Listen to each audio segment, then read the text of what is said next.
So, hello everybody, it's Chris again from Microboard. I'm here at the Association of Old Pros, the 2024 event here at the Gaylor National Convention. I'm here with Ian Dunn, he's the CTO of Spectrum Control. Thank you for taking the time out to speak to us today. So, again, we're here talking about and advocating the EMS industry to the next generation. Why is this industry important? This industry important because it's the shield that we use as a country to protect our national security.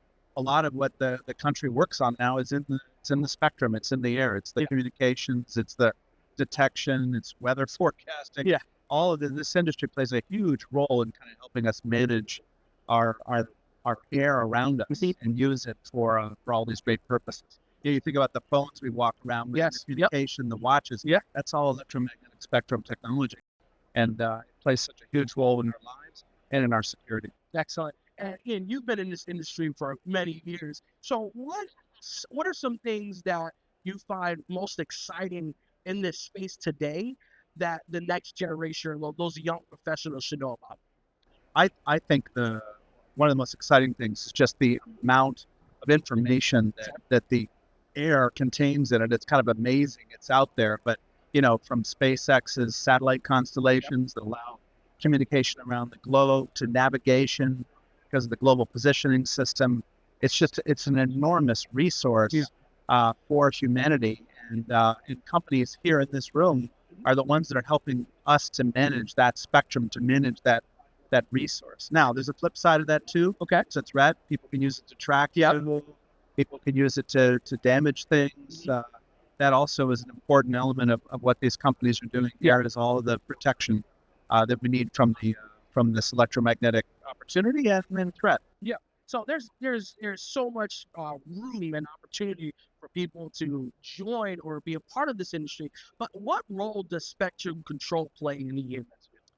So Spectrum is on. So right before a signal goes into the air, it is sitting in a piece of RF equipment, a piece of radio frequency equipment, and that radio frequency equipment has to shape the channel, the signal, before it's delivered into the atmosphere to kind of go wherever it needs to go. Yeah. We build components of all types to play a role in building that, what they call it, front end of a radio system. Okay. So we don't do antennas, but we do everything after that, all the way to effectively the computer that is using the spectrum for some purpose, communication or whatever.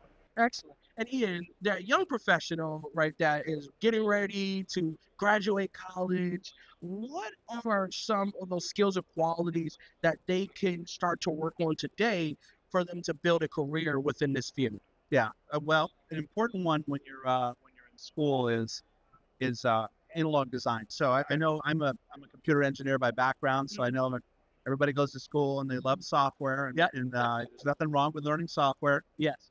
But if you can take the time to do a little bit of the analog learning in college, take courses in RF electronics, take courses in electromagnetics, any of those building blocks help you design physical things. You look at a lot of what we do in this industry is packaging. Yeah. Take courses in packaging, material science. Okay. That final frontier, which touches humanity, the things we touch and feel, is a packaging science. It's an electrical science, it's a mechanical science. So certainly take some courses in software, artificial intelligence, and all those great things, but mix it up a little bit. Mix it up. Stuff. Get some analog, get your AI, kind of just touch a little bit of everything. Yeah. And you'll be more attractive in the field. That's awesome.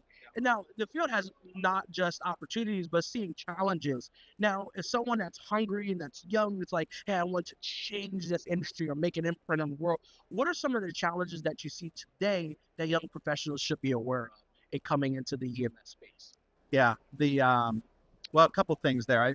One of the most important things the industry is facing is a lack of engineers, right? So that's why it really, when you're in school and you look at this area of opportunity, there are more jobs than there are people. So it's really a good space to get into. It pays well, and it's vital to the nation, vital to these companies. So that's one thing. In terms of the next frontier of it, a lot of it has to do nowadays with just higher frequency operation, more bandwidth, putting more information into the spectrum, deciphering more of it, lower, hiding things in the spectrum, threats, and things of that nature. So what I find, one of the frontiers I'm really interested in is the whole role of quantum theory and quantum computing in the future of this industry. Yes. Yeah. Right? There's a lot of talk about using quantum for communication, using it for computing, using it for sensing, although not visible today in this room because it's still a very emerging science. It will also play a huge role in revolutionary space.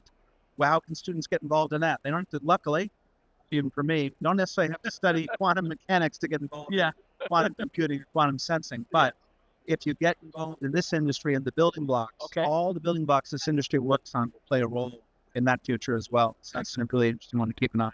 Well, you shared just a wealth of knowledge, and I appreciate it for your time. But just a final question here, kind of go back to your early 20s, right? Talk to that high schooler that wants to go into engineer, that first year engineer. What piece of advice could you give that person today that you wish you had back when you were that age?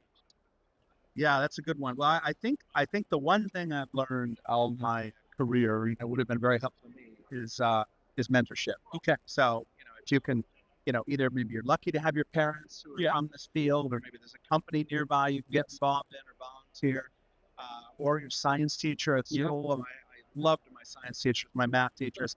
Engage them, mentorship, and then do some things outside of school. Make it a little bit of a hobby. Good. Pick up some hobbies, find some things to do, engage your local university, whatever you can do to get extra access to what's going on, because touching and questioning and feeling this technology makes a big difference in people's trajectory. Excellent. Well, Ian, thank you for your time. And again, thank you everyone for watching. My name is Chris with Microboard, and we're live here at AOC 2024. Thank you.